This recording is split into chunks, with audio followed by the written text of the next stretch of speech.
But we're talking about belief statements versus formal statements. Formal statements, I could say, Thor's this brush. And if I can replace gods with brushes, how much plausibility are you going to have? Considering you're going to fall underneath the diagonalization argument if you try to invent a statement. But now, if we assume that there's a definition, we get inconsistency. Because you can always find another one. Because belief systems have beliefs. We're not talking about knowledge here, we're talking about belief systems. Because gods are not things we can understand through formal means. So, we know it's inconsistent. And if you've read enough of Goebbels' work, you're going to guarantee what's going to come up next. If we had the absolute certainty a believer would have, it would fall under three categories. It would be complete, it would be consistent, and decidable. If we were trying to prove absolute certainty, and this is a criterion that David Hilbert originally proposed during the early 1900s for absolute certainty in the universality of mathematics. If we had these three criteria, we would have the ability to prove everything. But here is the issue. We've already proven that our God statement, may I mention this again, we're talking about formal statements here. We're not talking about the empirical statements here, because empirical evidence is important here. That's why the probabilities of God's existence are incredibly low versus, say, scientific evidence, which is demonstrably true. True in quotations, because truth is these three criterions, if you follow mathematical logic. Then we can't reach that. You can analyze statements like this, and this is very important. This is a big topic in foundation mathematics and in theoretical computer science. Okay, so we know we can't reach consistency.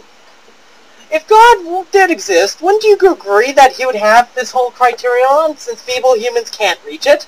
And if we assume that we can't reach it, then isn't God malicious in some sense, that he can't let us have this kind of knowledge? But what if God doesn't exist? And this is just because humans invented mathematics, and that's the facts here. God didn't invent maths or anything, humans did. If you know your history, God didn't do this stuff, humans did. And these are the very limits of mathematics. Okay, so if you have inconsistency, you're going to reach completeness. So if you can prove your statement, yet it's inconsistent, you're not going to reach that certainty. It's impossible. So you can possibly reach completeness with your statement. But it's not consistent with the natural realm, therefore it's useless. Because we're not talking about a god anymore. We're talking about an imaginary character, like Harry Potter here. Because Harry Potter could not be consistent with the natural world because he has magic powers and whatnot, and he's not really a person unless your name's Harry Potter, but we're talking about the fictional character in the books. Versus, say, I can prove Harry Potter's existence. Here's a book. It says Harry Potter exists in it. Therefore, he's complete. But that is not true. That's illogical fallacy. Because we haven't proven that mathematically. That's using a book. That's why believers using the Bible are false. Because they're using a false set of premises to build their statements. So even if we did find a proof to prove Harry Potter exists, yet it's inconsistent with the natural realm, it would be useless for us. Now let's assume the other way. Say if we can't reach completeness, do we get consistency? If we can't prove all those statements like I did in that matrix, is it consistent? Well, if you have every definition in that infinite matrix, it surely has to be in there somewhere. So everybody's definition's inside of that thing by under assumption. But you can't prove them all. Therefore, it's incomplete. And by Gödel's incompleteness theorem, you can't prove either one. You're not going to get that certainty. But when we're talking about decidability, this is the big killer here. Is the statement decidable? Unfortunately, problems that fall underneath this circle right here, this decidability, that have this pattern up here, you're not going to reach decidability. Therefore, okay, so basically what I'm saying is, If you fix a definition on a machine, like say a Turing machine, i.e. if you've never seen one, it's basically an infinite tape with a read head that goes da-da-da-da-da. I don't want to get into the formal autonomous nature of these guys, because there is a lot of theoretical science, and it's very difficult to comprehend on the it takes a little while to grasp it. Because there is it's a 7-parameter function. People are still having difficulty with this guy. They're not going to have a good time with something like this. I don't know, like K and M. This is just to shift the thing. That's not the actual definition of the Turing machine. Basically, is there a way we can run this Turing machine? Because the Turing machine is the most powerful machine we know of. And if a machine like this can't prove something, we're not going to reach a machine that can generate this. I.e., you can't prove it with symbolic logic. There exists something to extend past it. I.e., there's a statement that you can't prove with the mathematical machine of a Turing machine. And therefore, you're not going to reach that logical point, because Turing machines are logical machines. They run with pure logic. And you're not going to reach anything else if you can't reach the Turing machine's decidability, because Turing machines are the most powerful machine. And don't tell me it's not. It is. Okay. So, we're going to assume that there is a Turing machine that exists. And ironically, the argument I just gave you is the exact same one you can give to show that's undecidable.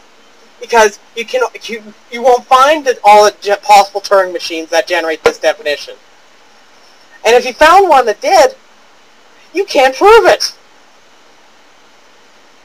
Therefore, P is undecidable, making it a useless statement to a scientist.